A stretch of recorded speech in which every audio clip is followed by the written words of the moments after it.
Bienvenue à toutes et à tous. Nous sommes sur Droit de Cité, précisément sur le studio pour ce grand événement du mouvement associatif. Et nous sommes avec Marie-Claire Martel. Bonjour. Bonjour.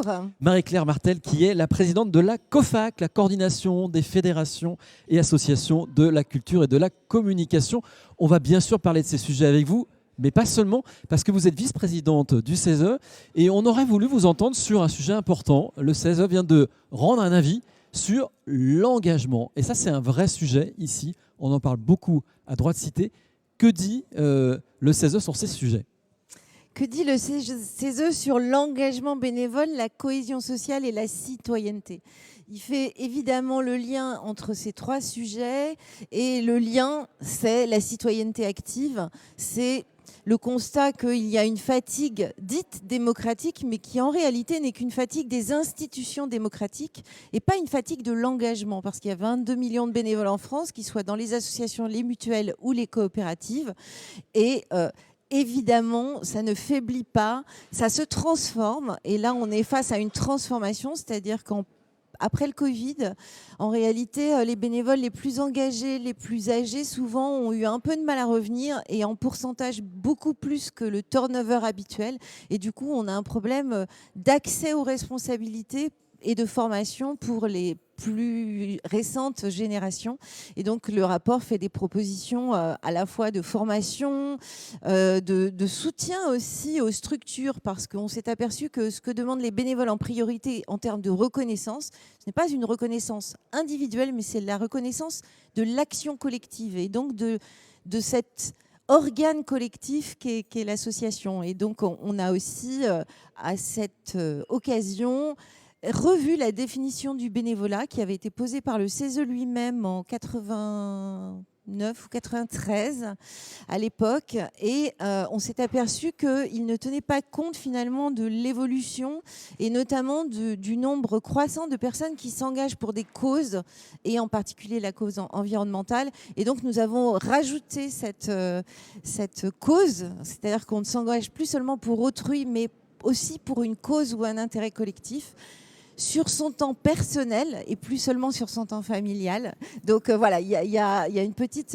révision de la définition. Cette définition, elle a servi à tout le monde depuis, aussi bien au Parlement, on l'a retrouvée dans des tas d'endroits. Donc je pense que c'était important de la changer. Elle fait aussi des propositions pour le droit, un nouveau droit intersyndical. Enfin voilà, il y a des tas sur le FDVA, sur le FONGEP, enfin tous ces sujets qui étaient très très attendus par les bénévoles. Et voilà, il a été voté avec 0 abstention et 0 vote contre mardi dans une unanimité absolue, bien que les travaux aient été parfois passionné, on va dire pudiquement. Exactement. Alors c'est toujours bien parce que c'est un avis consultatif, il y a des propositions. Alors, je ne vais pas demander à la vice-présidente du CESE, mais je vais demander à la présidente de la COFAS, vous aimeriez derrière que le gouvernement s'en saisisse et que ça se traduise par des lois ? Évidemment. Alors des lois... et aussi que ça se traduise tout de suite dans la prochaine loi de finances, à vrai dire. C'est l'urgence, elle est là. Elle est de remettre un peu d'argent sur ces dynamiques collectives que sont l'associativité et l'association. Et on a tout à gagner, tous collectivement. Donc évidemment, on a beaucoup d'attentes concernant les avis. Les premiers échos sont excellents. On verra si ça fait mouche jusqu'au bout. Mais les premiers échos sont excellents, donc du côté du gouvernement. Donc espérons qu'effectivement ça va déboucher. Il y a beaucoup d'attentes, notamment dans la formation de ces nouveaux responsables bénévoles. La responsabilité des dirigeants associatifs ne fait que croître au fil des années, tant en termes civils que parfois même en termes pénals. Là, on a des innovations suite au contrat d'engagement républicain, notamment en termes fiscaux. Enfin voilà, à chaque fois on charge un peu plus la barque des responsables associatifs, qui est déjà bien chargée.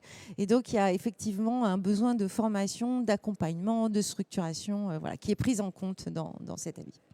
Un autre sujet que l'on voulait voir avec vous, à l'occasion de la nomination des nouveaux membres du gouvernement, se pose comme à chaque fois la place de la culture. Vous êtes bien placé pour en parler, c'est souvent un peu le parent pauvre.